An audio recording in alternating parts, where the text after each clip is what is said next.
Hello everyone, welcome back to Water Engineering. Today we have an exciting topic on the agenda, pump stations in wastewater treatment plants. Ever wondered how these crucial infrastructures work or what types of equipment are involved? Well, you're in the right place. Before we dive in, don't forget to hit that subscribe button and ring the bell for more content like this. Also, if you have any specific projects or tasks related to hydraulic or Excel, don't hesitate to check out my Fiverr account linked in the description below. Now, let's get started. To begin, let's understand what a pump station is and why it's essential in various fields. A pump station consists of an underground tank for collecting water and pumps that discharge this water into the sewer. Ever wondered how these pump stations actually work? The process is quite fascinating.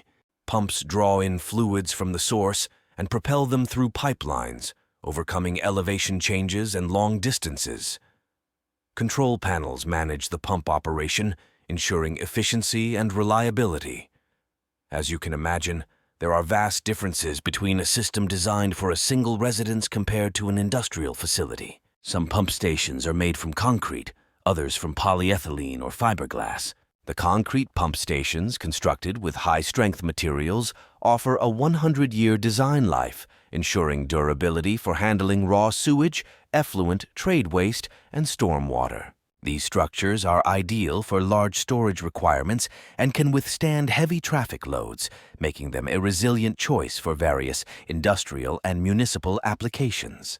Polyethylene and fiberglass pump stations are cheaper and easier to install for smaller volumes.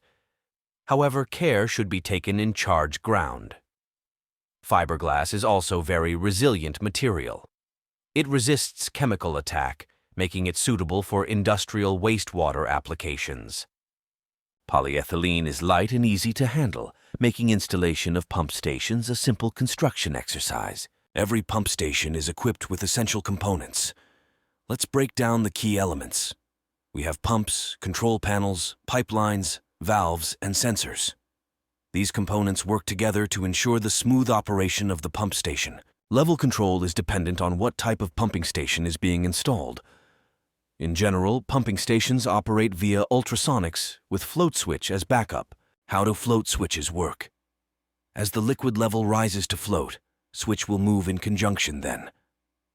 As the float switch reaches the on position, the pump will start to run. As the pump starts to empty the well, the float switch will return to the off position. The pump will then stop.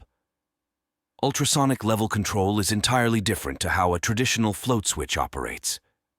Ultrasonic units emit and receive a sound wave to determine the liquid depth within the pumping station. Choosing the right pump for your needs may not be as simple as it first appears. The primary criteria for selecting a pump are as follows. First, it's essential to ensure that your pump can deliver the required flow rate for your specific application.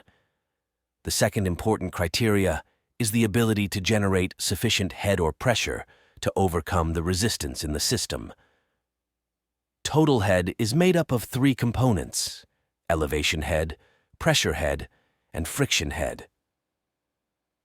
I can create another video to explain the calculations of these components if you're interested.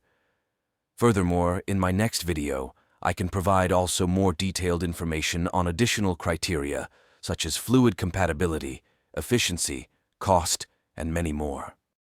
The pump station can come with either a fully internal valve chamber or a separate external chamber. It enables the servicing and maintenance of the valves without the need for confined space entry into the pump station. This greatly improves safety and reduces ongoing overhead costs. Pipes and valves are installed to suit the size of the pump. Non-return valves are installed to prevent damage to the pumps from backflow and isolation. Valves are installed to allow you to isolate the rising main to carry out any remedial works within the pump station. And there you have it, a brief journey into the world of pump stations. I hope this video has shed some light on how these systems work and the importance they hold. If you enjoyed this content, give it a thumbs up, share it with your friends, and comment below with any questions or topics you'd like us to cover in the future. Also, if you have any pump station projects or tasks, feel free to reach out on my Fiverr account linked in the description below.